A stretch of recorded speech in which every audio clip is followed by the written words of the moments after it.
నమస్తే అండి. మనం ఈరోజు ఈ యొక్క మరుగుమందు గురించి తెలుసుకుందాము.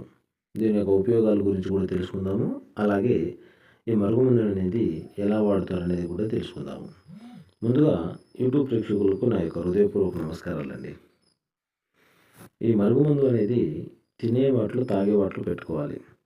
చికెన్‌లో గానీ, మటన్‌లో గానీ, కర్రీస్‌లో గానీ, కూల్ డ్రింక్‌లో గానీ, జ్యూస్‌లో గానీ, స్వీట్‌లో గానీ, ఫాస్ట్ ఫుడ్‌లలో గానీ ఇలాంటి తినే, తాగే దాంట్లో పెట్టుకోవచ్చు. వెజ్‌లోనైనా, నాన్ వెజ్‌లోనైనా తినే, తాగే వాటిలో దేంట్లోనైనా పెట్టుకోవచ్చండి. ఒక్కసారి పెడితే చాలండి. వాళ్ళు ఇంకా మనకు జీవితాంతం వాళ్ళు మన చెప్పు చేతిలో ఉంటారు. చెప్పినట్టుగా నడుచుకుంటారనమాట. దీనివల్ల మీకు ఎటువంటి సైడ్ ఎఫెక్ట్స్ ఉండదండి. ఇదే కాదండి, ఈ మరుగుమందు ఉన్నవారికి విరుగుడు కూడా ఉంటుందండి. వాళ్ళకి తెలియకుండానే మనం విరుగుడు కూడా ఇచ్చుకోవచ్చండి. అది మోషన్స్ ద్వారా వెళ్ళిపోతుందనమాట. ఇది ఎందుకు పెట్టుకోవాల్సి వస్తుందంటే,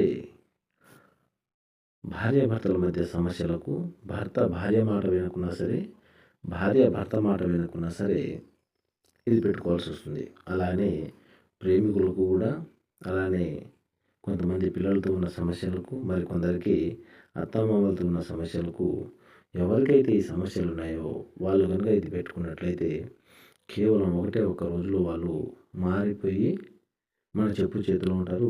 చెప్పినట్టుగా వింటారండి. ఈ మరుగుమందు పెట్టుకునే వాళ్ళకు అంటే కడుపుకు పెట్టుకునే వారికి తలకు, బట్టలకు, చెప్పులకు, ఒంటికి రాసే మరుగుమందు కూడా మన దగ్గర దొరుకుతుందండి.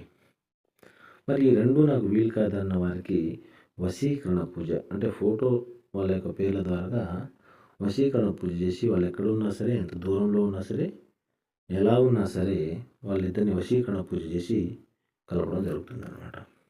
మా ఛానల్ మీరు మొదటిసారిగా చూస్తున్నట్లయితే లైక్ చేయండి, షేర్ చేయండి, కామెంట్ చేయండి. తప్పకుండా సబ్స్క్రైబ్ చేసుకోండి.